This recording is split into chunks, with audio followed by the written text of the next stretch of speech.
Hello, my name is Zachary Maxey, and I'm going to be going over tips to staying warm during open water swim. Hi, my name is Zachary Maxey, and I'm going to be reviewing how to stay warm in open water swim.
This idea is very important because when you're at sea, hypothermia will become a real factor for everyone, even if you're not practicing for an event.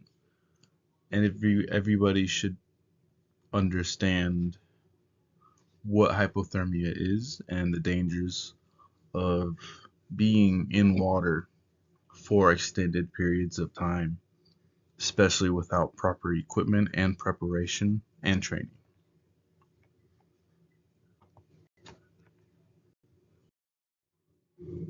Hypothermia is defined as a medical emergency in which one's core temperature drops below 95 degrees Fahrenheit or 35 degrees Celsius. Please note this is internal core temperature. In a study with 12 competitive swimmers who were lean, only a quarter of the swimmers were able to complete a 12-hour swim before the onset of hypothermia. The temperatures of the waters were between 16 and 20 degrees Celsius. The trial where only 12 swimmers were able to complete, they swam at 18 degrees Celsius. Almost nobody was able to complete the full 2-hour swim at the lowest temperature. Swimmers only wore standard gear, without wetsuits. What is the solution? How can we prevent hypothermia in open water swim? Well, the easiest solution would be the easiest and the best solution is a wetsuit. The way wetsuits work is they are fully sealed, and before you enter the swim, you're supposed to put a layer of water inside the suit. And so as your body warms up the water, it helps provide an extra layer to your body, and it helps you not lose your body's temperature as fast. Now, as stated in the previous slide, for the trial run, in water temperatures ranging eighteen between 16 to 20 degrees Celsius, only about 25% of the swimmers were able to swim the full 2 hours without a wetsuit.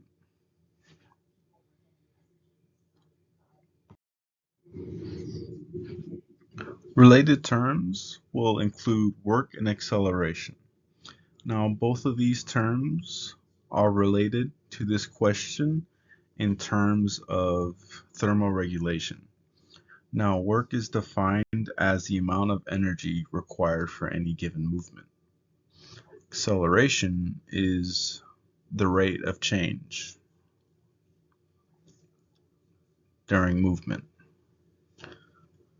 So, the way that they work together, acceleration, and for as common for most sports, but for swimming, in order to accelerate, one must produce additional muscle force.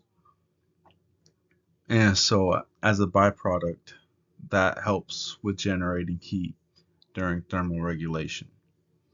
Now, increasing your power, your physical output to accelerate also increases the workload, which in the same way helps contribute to thermal regulation in terms of generating heat and keeping it from escaping your body in in an unreasonable amount of time.